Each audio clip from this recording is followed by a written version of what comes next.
মক্কা মুআজ্জামায় আমার নূর নবী রাহমাতুল লিল আলামিন মক্কার কাফির বেঈমানদের কাছে যখন দ্বীনের দাওয়াত দিলেন, কাফির বেঈমানরা বলে, মুহাম্মদ সাল্লাল্লাহু আলাইহি ওয়াসাল্লাম, তুমি যে ধর্ম নিয়ে আসছো, যে দ্বীন নিয়ে আসছো, তোমার দ্বীন, তোমার ধর্ম আমাদের কোন উপকার করবে?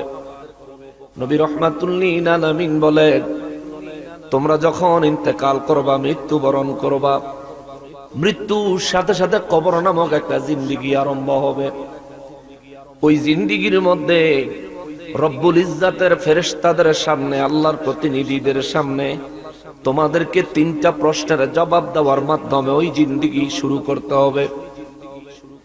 3 প্রশ্নের জবাব যারা দিতে পারবে, আমার রব্বুল ইজ্জাত কবরে তাদের জন্য জান্নাতি বিছানা লাগায়া দিবে।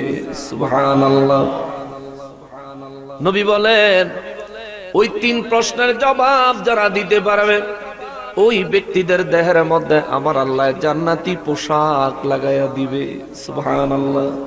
জোরে কন্যা সুবহানাল্লাহ। কবরে জান্নাতি বিছানা থাকুক, আমরা চাই কি চাই না? এত দুর্বল আওয়াজে পাইতেন না, বলেন আমরা চাই কি চাই না? নিজের লেগে চাইবেন, এরপরও মুখ খোলেন না, আপনি মরিয়ালন এমন চিল্লানি দিবেন, নিজের বুকের ছাতি ফাটায় ফালাইবেন, কিন্তু কোনো কাজে আইতো না। ফিডার ঠেলায়। এখন তো কথা বলেন, এখন কথা বললে লাভ হইব, তখন চিল্লাইলে কোনো ফায়দা হইতো না। মুসলমানের আরিফ, আমার পেয়ারা নবীর উম্মতের আরিফ, আমার নূর নবী রাহমাতুল লিল আলামিন মক্কা মুআজ্জামার কাফির বেঈমানদেরকে বললেন, প্রত্যেকটা মানুষ মারা যাওয়ার পরে তাদের জন্য কবরের জিন্দেগি আরম্ভ হয়। কবরে তাদেরকে 3টা প্রশ্ন করার জন্য 2 জন ফেরেশতা হাজির হয়।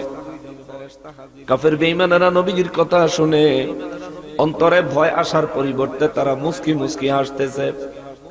নবী রাহমাতুল লিল আলামিন তাদের হাসির দিকে না তাকাইয়া নবী বলেন, শোনো, কবরের মধ্যে মানুষ যাওয়ার পরে 3টা প্রশ্ন হবে। প্রথম প্রশ্ন হবে, মার রব্বুকা, তোমার রবকে।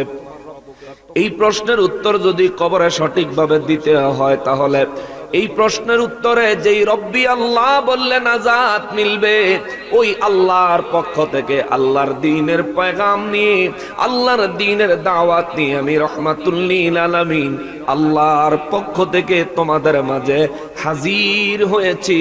জোরে বলেন সুবহানাল্লাহ। কাফেররা বলে, মুহাম্মদ দ্বিতীয় প্রশ্ন কি হবে?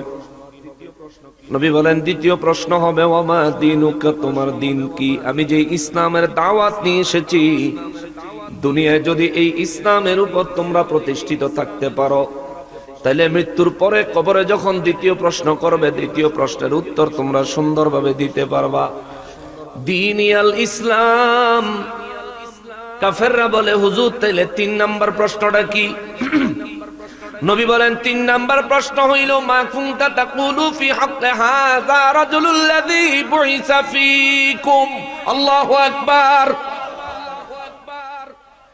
নবী রাহমাতুল লিল আলামিনের আরো একটা বর্ণনা আসলো। আমার নবী বলেন, কাফের বেঈমানদেরকে জিজ্ঞেস করবে, ওমান নবিয়ুকা, তোমার নবী কি? মুমিন আর মুনাফিকের কবরে জিজ্ঞেস করবে, মা কুনতা তাকুলু ফি হাক্কি হাযা রাজুলুল্লাযী বুইসা ফীকুম। মুমিনের ওটা জিজ্ঞেস করব, মুনাফিকের ওটা জিজ্ঞেস করবে, মা কুনতা তাকুলু ফি হাক্কি হাযা রাজুলুল্লাযী বুইসা ফীকুম। এই যে ব্যক্তি তোমাদের মাঝে আল্লাহর পক্ষ থেকে হক নিয়ে, সত্য নিয়ে আগমন করেছিলেন, এই ব্যক্তি সম্পর্কে দুনিয়ায় তুমি কি বলতা? জোরে কন্না আল্লাহু আকবার। মা কুনতা তাকুলু, এই ব্যক্তি সম্পর্কে দুনিয়ায় তুমি কি বলতা? কাফের বেঈমানেরা বলে, মুহাম্মদ তারপরে কি হবে?